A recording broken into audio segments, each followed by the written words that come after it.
Hello feature developers.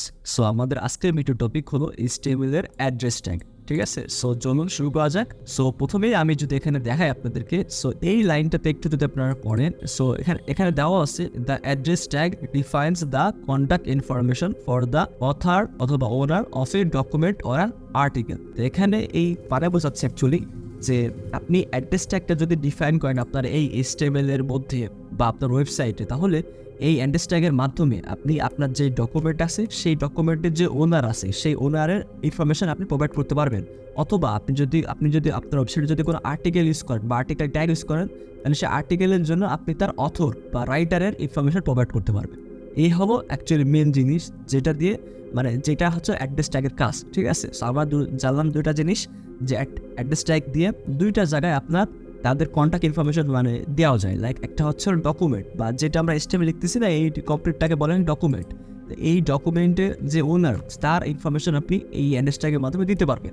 এবং secondly হচ্ছে আপনি যদি কোনো আর্টিকেল লেখেন, তাহলে সেই আর্টিকেলের যে ওনার আছে সেই ওনারের ইনফরমেশন আপনি এখানে দিতে পারবেন। ঠিক আছে, ওকে, ঠিক আছে। তা এখন যদি আপনি এখানেও যান, দেখেন আরেকটা ওয়েবসাইট আছে, সো এখানেও প্রায় সিমিলার কথা বলতেছে যে the contact information provided by our address element contents can take whatever from is appropriated for the context, অনেক কিছু রয়েছে। ঠিক আছে, এখন এখানে দেখেন রয়েছে যে may include any type of contact information. কি রয়েছে এই লেটার, যদি আপনারা একটু খেয়াল করেন, তাহলে এখানে দেওয়া রয়েছে যে may include any type of contact information that is needed such as physical address. একটা হচ্ছে কি, তাহলে আমরা কি জানুন যে একটা দেওয়া যাবে ফিজিক্যাল অ্যাড্রেস, একটা কি দেওয়া যাবে URL, একটা কি দেওয়া যাবে ইমেল অ্যাড্রেস, তারপরে আরেকটা কি দেওয়া যাবে ফোন নাম্বার, তারপরে social media handle, geographic and coordinates. ঠিক আছে, অ্যান্ড সো ফোর্থ। এরকম অনেক কিছু আছে যেগুলো আপনি একটা অ্যাড্রেস ট্যাগের মধ্যে দিয়ে আপনি বলতে পারবেন যে এটা হচ্ছে আমার ওনারের বা আমার অথরে, এটা আমার অ্যাড্রেসটা বা একটা কন্ট্যাক্ট ইনফরমেশন যেটাকে বলে। ঠিক আছে, সো এখানে সেটাই রয়েছে। সো আর এখানে আপনি, আচ্ছা আগে আমরা শুরু করি। এবং তাহলে আমরা অ্যাড্রেস ট্যাগটা যদি কেমনে লিখবো, আমরা বডির মধ্যে যাবো, যাওয়ার পরে এখানে আমরা দেবো address tag, ADDRESS, address tag শুরু এবং শেষ। এবং অ্যাড্রেস ট্যাগের মধ্যে আপনি এই কিছু লিখতে পারেন, যেমন দেখেন এখানে কিন্তু অনেক কিছু দেওয়া রয়েছে, যে কি যে অ্যাড্রেস ট্যাগের মধ্যে দেওয়া আছে রিটেন বাই এ জন, এই জনের দ্বারা এই জিনিসটা লেখা হয়েছে। তাহলে আমি লিখলাম রিটেন বাই, আমি লিখলাম রিটেন বাই, আমি আমার নাম লিখলাম। তো ঠিক আছে, তারপরে আপনি এখানে ধরেন আরেকটা জিনিস লিখতে পারেন, সেটা হচ্ছে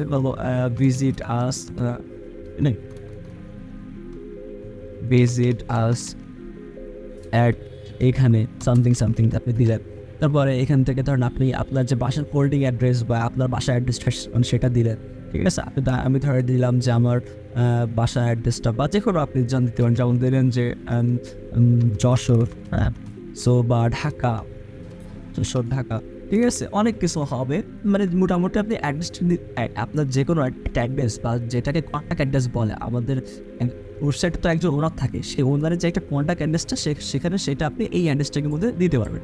সো এইটা যদি আপনি এখানে দেন, আমি যদি এটাকে রিফ্রেশ করি, তাহলে আপনি যদি একটু খেয়াল করেন, আমি এটা যোগ করে দিই, এখানে দেখেন দেওয়া আছে এটা কিন্তু একটু বাঁকা হয়ে গেছে বা একটু ইটালিক হয়ে গেছে। সো এটা বাই ডিফল্ট যদি আপনি অ্যাড্রেস ট্যাগ যদি পরবর্তী লেখেন, তাহলে এটা এইভাবে বাই ডিফল্ট এরকম বাঁকা হয়ে আপনার সামনে দেখাবে। এবং সবচেয়ে বড় বেনিফিট হবে, আপনি এটা তো জাস্ট পি ট্যাগের মধ্যে তো লিখতে পারতেন, তাই না? আমরা তো জানি যে পি ট্যাগ দিয়ে তো এটা আপনি সিম্পলভাবে লিখতে পারতেন, কিন্তু বা ইটালিক ট্যাগ তো লিখতে পারতেন, তাহলে তেমন বাঁকা হতো। কিন্তু বাঁকাটা বড় বিষয় না, বা আপনার ইটালিক বা আপনার পি ট্যাগটা বড় বিষয় না। বড় বিষয় হচ্ছে আপনার ওয়েবসাইটকে বোঝানো বা আপনার ব্রাউজারকে, আপনার যে সার্চ ইঞ্জিনকে বোঝানো যে আমার এই পুরো ডকুমেন্টের অ্যাড্রেসটা কোনটা। যদি ভবিষ্যতে কেউ যদি গুগলে সার্চ দেয় বা বিংয়ে সার্চ দেয় বা কোনো সার্চ ইঞ্জিনে সার্চ দেয় যে আপনার ওয়েবসাইটে অ্যাড্রেসটা কোথায়, তাহলে কিন্তু ওই অ্যাড্রেসটার মধ্যে যেসব জিনিসগুলো ছিল, কন্ট্যাক্ট ইনফরমেশন ছিল, সেগুলো ওপেন এখানে দিয়ে দেবে।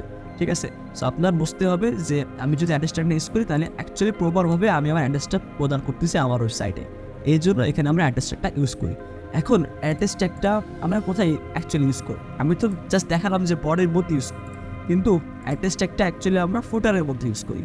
ঠিক আছে, আপনি যদি এখানে একটা দেখেন কথা লেখা আছে যে ইউজেস নোট, এর মধ্যে 3টা পয়েন্ট দেওয়া আছে। লাস্টের পয়েন্টটা আপনি যদি একটু খেয়াল করেন, তাহলে দেখা আছে যে typically an address element can be place inside the footer element of the current section, যে একটা কারেন্ট সেকশনের ফুটারে দেওয়া হয়। এই ফুটার নামে একটা ট্যাগ আছে, সেটা আমরা পরে দেখবো। কিন্তু ফুটার হচ্ছে ওয়েবসাইটের একদম শেষে, আপনি যদি এই ওয়েবসাইটে যান, তাহলে এই ওয়েবসাইটে একদম শেষের যে অংশটুকু এটাকে বলা হয় ফুটার। আপনি যদি এই ওয়েবসাইটে যান, এই ওয়েবসাইটের যে শেষের যে অংশটুকু, এই যে এখান থেকে শুরু করে এই লাস্ট পর্যন্ত যে অংশটুকু থাকে এইটাকে বলা হয় ফুটার।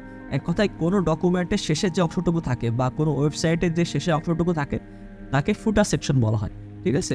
সো এখানে সেটাই বলতেছেন যে টিপিক্যালি আপনার কী করা হয়, যে অ্যাড্রেস ট্যাগটা আপনি আপনার ফুটার সেকশনে দেন, ঠিক আছে, বা একদম শেষে দেন, যেখানে আমরা আমাদের অ্যাড্রেস ট্যাগটা লিখি। আসলেই তো আপনি যদি কোনো ওয়েবসাইটে ঢোকেন, তাহলে সেখানে যে দেখবেন যে ওই ওয়েবসাইটের যে অ্যাড্রেসটা বা তার কন্ট্যাক্ট ইনফরমেশন সেটা কিন্তু সবার লাস্টে দেওয়া থাকে বা ফুটারে দেওয়া থাকে, ঠিক আছে। সো এখানে সেটাই বলতে স্যার। তাহলে এইটা মোটামুটি আমরা বুঝলাম যে অ্যাড্রেস ট্যাগটা আমরা যদি ডকুমেন্ট মানে এই বডির মধ্যে লিখে এইভাবে, ঠিক আছে, তাহলে আমরা কোথায় লিখবো, আমরা একদম শেষের দিকে লিখবো, যেখানে যেটাকে বলা হয় ফুটার সেকশন, ঠিক আছে। ওকে, দেন আরেকটা কি আছে, যে এখানে আমি কিন্তু একটা জিনিস কিন্তু পড়ছি, এখানে আপনি যদি খেয়াল করেন যে এখানে কিন্তু দেওয়া আছে যে আর্টিকেল, হ্যাঁ, ডকুমেন্টের ওনার এবং আর্টিকেলের অথর বা রাইটার। সো আমরা তো আগের ভিডিওতে আমরা কিন্তু আর্টিকেল ট্যাগ করছি। আর্টিকেল ট্যাগ আমরা কীভাবে লিখতে পারি, আর্টিকেল লিখলে এখন আর্টিকেল ট্যাগ চলে আসে। আমরা কি জানি যে আর্টিকেল ট্যাগের মধ্যে আপনার একটা হেডিং থাকে, একটা ইমেজ থাকে, হ্যাঁ, যে তখন লিখলাম যে হেডিং, ধরেন সাপোজ আমি দিলাম যে দেখলাম যে HTML video list in Bangla, ঠিক আছে, সরি, বাংলা ইন্টারনেট, ঠিক আছে।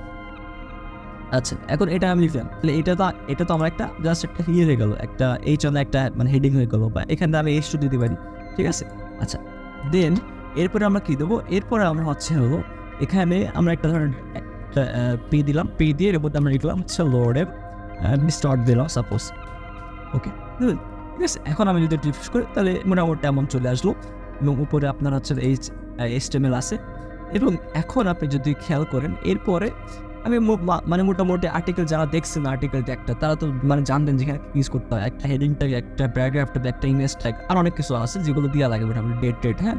সো এইখানে আপনি আপনার যে অথর থাকে, অথরের নামটা দেন, সেটা আপনি যদি একটা অ্যাড্রেস ট্যাগের মধ্যে দেন, এবং এই অ্যাড্রেস ট্যাগের মধ্যে আপনি যদি লিখে দিন যে this post is written by, ঠিক আছে। সো এখানে আমি কিন্তু আমার নিচের নামটা দিয়ে দিলাম যে আমি এই পোস্টটা আমি লিখেছি বা কোনো একটা ব্যক্তি লিখছি আর কি। এখন যদি আপনি রিফ্রেশ করেন, তাহলে কিন্তু 30টা এইভাবে চলে আসে, যেভাবে অ্যাড্রেস ট্যাগের মধ্যে আসে।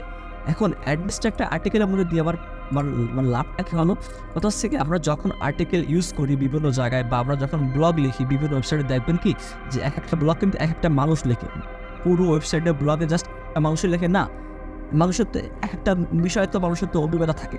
এখন এই জন্য মানুষ কিন্তু বিভিন্ন রকমের মানে তার যে অভিজ্ঞতা আছে সেটা শেয়ার করার জন্য সে ব্লগ লেখে। তাহলে প্রতিটা ব্লগ আলাদা আলাদা মানে হইতেই পারে, বা 5টা ব্লগ এর নামে, 10টা ব্লগ এর নামে, 15টা ব্লগ এর নামে, এরকম হয়।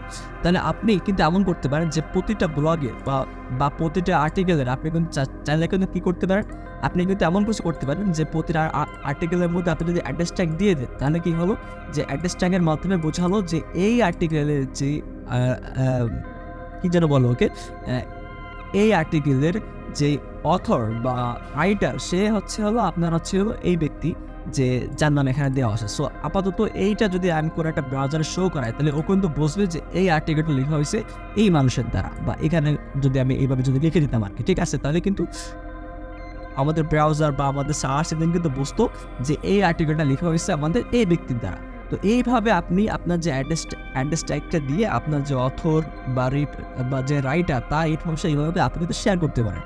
শেয়ার করলে গুগল বলেন বা বিং বলেন বা যেগুলো আমাদের সার্চ ইঞ্জিন আছে বা ব্রাউজার বোঝান, তারা কিন্তু বুঝতে পারবে যে এই আর্টিকেলের রাইটারকে বা আপনার অথর, ঠিক আছে। সো এইভাবে আপনি চাইলে আপনার আর্টিকেলের মধ্যে এবং আপনার যে বডি ট্যাগের মধ্যে মোটামুটি 2 জায়গায়, একটা হচ্ছে ডকুমেন্ট, যেটা আমরা বললাম যে পুরো অংশটাকে আমাদের স্টাইলের মধ্যে যা লিখি এই পুরো অংশটাকে আমরা বলা ডকুমেন্ট, এই পুরো হোল ডকুমেন্ট, এবং আর্টিকেলের মানে প্রতিটা আর্টিকেলের জন্য আলাদাভাবে আপনি অ্যাড্রেস ট্যাগটা লিখতে পারবেন মোটামুটি, বুঝছেন। তাহলে আপনার আশা করি আপনারা বুঝতে পারতেছেন। হ্যাঁ, সো এইখানে আপনি মোটামুটি এই 2ভাবে যদি ইউজ করেন, তাহলে আপনারা মানে বুঝতে পারবেন। আর ভবিষ্যতে যখন আপনারা বিভিন্ন প্রজেক্ট করবেন বা যখন আপনি রিয়েল টাইম প্রজেক্টে যাবেন, তখন আপনারা বুঝতে পারবেন যে এই অ্যাকচুয়ালি এগুলো কোথায় কোথায় ইউজ হচ্ছে এবং এগুলো কতটা গুরুত্বপূর্ণ ছিল এক সময়, যে ভাইয়া বললো যে এগুলো তাহলে আমাদের কতটা গুরুত্বপূর্ণ ছিল। ঠিক আছে, সো এইভাবে আপনারা মানে একসময় মানে দেখতে পারবেন। সো আশা করি আপনারা দুটোর মধ্যে পার্থক্যটা কি বা দুটো জিনিস কোথায় কোথায় ইউজ করবেন বা কেমন ইউজ করবেন সেগুলো সব মানে জানতে পারছেন আর কি। ঠিক আছে, সো পরের ভিডিওতে দেখা হবে। আজকে তাহলে এই পর্যন্ত, সবাই ভালো থাকবেন, আল্লাহ হাফেজ।